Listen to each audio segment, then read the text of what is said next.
नौ बच्चों, पिछली क्लास में हम लोगों ने पढ़ लिया था कि कैपेसिटेंस क्या होता है, कैपेसिटर क्या होता है। कैपेसिटर एक डिवाइस है जो कि एनर्जी को स्टोर करता है और जब ज़रूरत पड़ती है तो एनर्जी को रिलीज कर देता है। कैपेसिटेंस जो होता है उसकी कैपेसिटी बताता है कि एनर्जी स्टोर करने की कैपेसिटी उसमें कितना है। उसके बाद हमने देखा था बेटा कि Q इजकल टू सी भी, ठीक है। Q is directly proportional to V होता है एंड Q इजकल टू यहाँ पे C इंटू वी होता है, where C is known as the capacitance. और वहाँ पे हमने देखा था बेटा फिर कैपेसिटेंस का डायमेंशन फार्मूला क्या होता है, यूनिट क्या होता है, ये सारा हमने पिछली क्लास में पढ़ा था बेटा। नाउ अब है capacitance of N isolated spherical conductor. अगर आपके पास एक आइसोलेटेड स्फेरिकल कंडक्टर है तो उसके कारण कैपेसिटेंस की वैल्यू क्या होगी। तो बेटा अगर आइसोलेटेड स्फेरिकल कंडक्टर है तो अगर इस पर चार्ज मान लिया जाए Q है तो जो Q चार्ज होगा बेटा इसके सरफेस पे आ जाएगा, साइड्स होगा और सरफेस पे Q चार्ज आ चुका है। Consider an isolated spherical conductor placed in air और more strictly in vacuum. Q is equal to charge given to the spherical conductor, V is equal to potential on the surface of the spherical conductor, R and C radius and capacitance of the spherical conductor. Clearly C is equal to Q upon V होता है। इन SI as V is equal to, अगर आपसे पूछें बेटा कि अगर एक spherical conductor है और इस पे चार्ज अगर कैपिटल Q दिया है तो पोटेंशियल इसके सरफेस पे क्या होगा, तो हमने पढ़ रखा है potential is equal to K Q upon R होता है। Now C is equal to Q upon potential की value K Q upon R, Q Q cut गया बेटा, सो आर अपॉन के सो के की वैल्यू होती है 1 अपॉन के की वैल्यू 4 पाई एप्सिलॉन नॉट हो जाएगी। So capacitance C is equal to 4 pi epsilon not into R. मतलब कि अगर एक स्फेरिकल कंडक्टर है उस पर चार्ज अगर क्यू है बेटा, आइसोलेटेड है, अगर क्यू चार्ज दिया है तो इसके कारण कैपेसिटेंस जो होगा, कैपेसिटेंस की value 4 pi epsilon not into R होगा। वैक्यूम और एयर की हम बात करें, अगर कोई मीडियम होगा बेटा तो जहाँ पे इप्सिलम है वहाँ पे epsilon naught into epsilon R आ जाएगा। मतलब कि epsilon naught into epsilon R का मतलब होता है कि absolute permittivity of the medium. So this is equal to epsilon, हम लिख सकते हैं इसको। So C is equal to 4 pi epsilon into R. Now capacitor and its principle, क्या है कैपेसिटर और इसका प्रिंसिपल क्या है। A capacitor is an arrangement for storing a large amount of electric charge. Capacitor क्या है, एक अरेंजमेंट है जिसमें हम स्टोर करते हैं लार्ज अमाउंट ऑफ चार्ज को इन अ स्मॉल स्पेस, एक स्मॉल स्पेस में। अब ऐसा नहीं है बेटा कि स्मॉल चार्ज को स्टोर करना है, इसके लिए बड़े अगर इंस्ट्रूमेंट की ज़रूरत पड़ जाए, बड़ा सारा अगर आपने एरिया ले लिया तो फिर मतलब नहीं रह जाएगा बेटा। कैपेसिटर फैन में लगा होता है, कैपेसिटर रेडियो में लगा होता है, तो ये छोटे इंस्ट्रूमेंट होते हैं बेटा। इसमें कर कैपेसिटर की बड़ी वैल्यू का मतलब स्टोर करने के लिए एक बड़ा प्लेट या बड़ा मटेरियल की रिक्वायरमेंट होगी बेटा, तो फिर तो यूज ही नहीं कर पाएंगे हम। तो capacitor in arrangement for storing a large amount of electric charge in a small space. The charge can collect even an insulated conductor but we do not call it as a capacitor. Charge जो है बेटा, but we do not call it as a capacitor.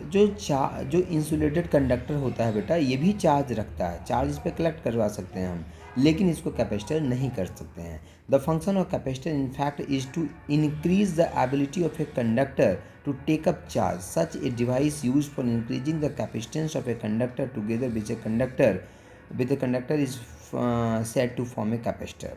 तो capacitor essentially consist of two conductors. जो capacitor होता है बेटा वो दो कंडक्टर को रखता है। A capacitor essentially consist of two conductors separated bye N insulating medium called the dielectric. उसको हम क्या बोलते हैं, dielectric. One of the conductors is insulated and other charge whereas the other is earth. ठीक है, अब क्या होता है बेटा, फिर से देखो यहाँ से बता रहा हूँ। एक capacitor essentially consist of two conductors. जो कैपेसिटर होता है दो कंडक्टर रखता है, सेपरेटेड बाय इंसुलेटिंग मीडियम, जो कि एक मीडियम से इंसुलेटेड होता है, called the dielectric. One of the conductors is insulated. एक कंडक्टर जो रहेगा इंसुलेटेड रहेगा एंड एक क्या रहेगा बेटा, चार्ज रहेगा। Whereas the other is earth. जो उसमें एक जो होगा वो क्या होगा बेटा, अर्थ होगा। वेयर द अदर इज, जो दूसरा होगा बेटा एक को अर्थ करना पड़ेगा। अर्थ क्यों करते हैं इसके बारे में हम अभी जानेंगे। Depending upon the dielectric and shape of the conductor we have different type of capacitor. A capacitor works on the principle of capacitance of an insulated charged conductor is increased appreciably by bringing near it an earth connected uncharged conductor. To understand its let us consider an insulated metallic plate A. अब इसको हम understand करने के लिए यहाँ पे बता रहे हैं बेटा, लेकिन ये समझना है कि capacitor works on the principle the capacitance of an insulated charge conductor. जो इंसुलेटेड चार्ज जो कंडक्टर होता है is increase appreciably by bringing near it an earth connected uncharge conductor. अगर एक अर्थ से कनेक्टेड अनचार्ज कंडक्टर है बेटा, और इसको इंसुलेटेड चार्ज कंडक्टर जो है अगर इसके पास लाओगे, ठीक है, इसके पास जिसमें मान लीजिए let positive charge negative charge जो भी है, ठीक है, तो इस पे चार्ज इसको अगर इसके पास लाओगे तो कैपेसिटेंस बढ़ेगा। कैसे बढ़ेगा इसके बारे में ही हम यहाँ पे पढ़ेंगे बेटा, ठीक है। तो देखिए इसके बारे में लिखा हुआ है कि latus to understand it let us consider an insulated metallic plate A. Let it be charged positively to a potential V by giving a charge Q.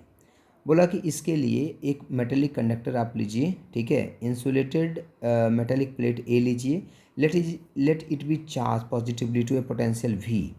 Potential V तक उसको चार्ज कर दीजिए, और चार्ज पोटेंशियल V तक अपने V potential तक अगर charge किया तो उस पर चार्ज कितना आ गया, capital Q। Number 1, bring near it an uncharged metallic plate B. By induction A, charge minus Q is developed on the inner side of B and an equal positive charge is developed on the outer side of B. The negative charge on B tends to reduce the potential of A. देखो बेटा क्या किया यहाँ पे, insulated metallic plate है ये, ठीक है, इंसुलेटेड मेटेलिक प्लेट है, मतलब इसको दूसरे और किसी से इफेक्ट नहीं पड़ रहा है। इंसुलेटेड मेटेलिक प्लेट है, इस पर पॉजिटिव चार्ज है, क्लियर पॉजिटिव चार्ज हमने लिया है इस पर, ठीक है, इस पर हमने क्या लिया है, पॉजिटिव चार्ज लिया है। इसको अगर एक मेटेलिक एक दूसरे प्लेट बी के पास अगर लेके आओगे, क्या लिखा था कि bring it near an uncharged metallic plate B by induction. तो मेटेलिक प्लेट बी के पास हम लेके आए, इंडक्शन के कारण बेटा अगर इन साइड यहाँ पे अगर पॉजिटिव चार्ज है तो यहाँ पे क्या डेवलप होगा, इंडक्शन के कारण नेगेटिव चार्ज, क्योंकि इस प्लेट पे बी प्लेट पे जो नेगेटिव चार्ज होगा ये अट्रैक्ट होगा ए के टुवर्ड्स में, जो चार्ज है उसके टुवर्ड्स में, तो ये अट्रैक्ट हो गया, तो यहाँ से इंडक्शन के थ्रू यहाँ पे नेगेटिव चार्ज डेवलप हुआ। तो सारा इस प्लेट का नेगेटिव चार्ज इधर है, तो पॉजिटिव पॉजिटिव को रिपेल करेगा तो पॉजिटिव चार्ज एक तरफ आ जाएगा यहाँ पे, तो पॉजिटिव चार्ज प्लेट के इस साइड आ गया और नेगेटिव चार्ज एक साइड आ गया, ठीक है। Plate B, by induction a charge minus Q is developed on the inner side of B and an equal positive charge plus Q is developed on the outer side of B. The negative charge on B tends to reduce the potential of A. बेटा सुनो, इस पे जो potential था plus Q charge के कारण था, ठीक है, अगर यहाँ पे डेवलप हो गया है माइनस Q चार्ज, तो माइनस Q क्या करेगा, इसके पोटेंशियल को, अगर यहाँ पे हम तुमसे पोटेंशियल फिर से पूछें तो ये जो पॉजिटिव चार्ज है इसके कारण तो पोटेंशियल होगा, अब इस नेगेटिव के कारण भी पोटेंशियल होगा और नेगेटिव के कारण पोटेंशियल नेगेटिव होगा, तो यहाँ का पोटेंशियल ए का पोटेंशियल क्या होगा, रिड्यूस होगा, ठीक है। तो वही लिखा है कि the negative charge on B tends to reduce the potential of A where the positive charge on A tends to increase the potential of A. लेकिन जो पॉजिटिव चार्ज यहाँ पे डेवलप होगा ये इसके पोटेंशियल को बढ़ाएगा, लेकिन नेगेटिव चार्ज इसके ज़्यादा पास है बेटा, ठीक है, नेगेटिव चार्ज इसके ज़्यादा पास है। देखो ध्यान से फिर से सुनो, पहले ए पे पॉजिटिव चार्ज दिया हमने, इसके कारण इंडक्शन के कारण जो बी प्लेट है उसके इनर साइड पे नेगेटिव चार्ज आ गया, आउटर साइड पे पॉजिटिव चार्ज आ गया। अब ये नेगेटिव, इसके जो पॉजिटिव पोटेंशियल थे, ये नेगेटिव चार्ज जो इसके पॉजिटिव पोटेंशियल को डिक्रीज करेंगे, लेकिन इस पर जो पॉजिटिव चार्ज है इसके पोटेंशियल को इंक्रीज करेगा।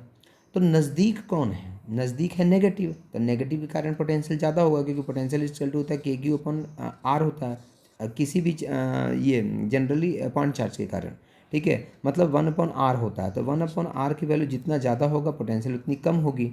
तो मतलब जो पॉजिटिव चार्ज है इसके कारण यहाँ पे पोटेंशियल कम होगा, लेकिन नेगेटिव के कारण पोटेंशियल यहाँ पे ज़्यादा होगा। तो ओवरऑल क्या होगा, पोटेंशियल यहाँ का डिक्रीज करेगा बेटा, जो ये वायर जो ये आपने कंडक्टर लिया है इसका पोटेंशियल डिक्रीज करेगा। देखो यहाँ पे लिखा हुआ भी है ये, positive charge on reduce the potential of A whereas the positive charge on it tends to increase the potential of A. However as negative charge B is closer to the plate A than the positive charge B, the potential of A is slightly reduce कर जाएगा, क्योंकि negative charge पास में है इसके कारण potential ज़्यादा होगा, positive charge दूर में है इसके कारण पोटेंशियल कम होगा। तो ओवरऑल क्या होगा, प्लेट ए का पोटेंशियल स्लाइटली रिड्यूस कर जाएगा। To bring it to the original potential we can give an additional charge to the plate A. अगर हम इसके पोटेंशियल को ओरिजिनल पोटेंशियल तक लाना चाहते हैं तो हमें और चार्ज इस पे देना पड़ जाएगा, ठीक है, additional charge to the plate A, thus capacitance of A has increase. इस तरह से हम कहेंगे कि ए की जो स्टोरिंग कैपेसिटी है, चार्ज स्टोरिंग कैपेसिटी है, वो क्या हो गया, बढ़ गया। अगर बेटा ये नहीं होता, अगर ये आप लेकर के नहीं आते, अगर ये लेकर के आप नहीं आते, तब तो जितना आपने चार्ज दे दिया था, एक लिमिट तक आप दे सकते हैं, क्योंकि उसके बाद चार्ज लीक करना स्टार्ट कर जाएगा यहाँ से, तो एक लिमिट तक ही देंगे। लेकिन ये एक दूसरा प्लेट लाने से क्या हो गया, इसका पोटेंशियल डिक्रीज कर गया, तो उतना पोटेंशियल, जितना पोटेंशियल था उतना करने के लिए और मोर चार्ज इस पर हम ऐड कर सकते हैं। इस तरह से इसकी कैपेसिटी बढ़ गई, चार्ज स्टोरिंग की कैपेसिटी प्लेट ए की बढ़ गई बेटा, ठीक है। अब नेक्स्ट वीडियो में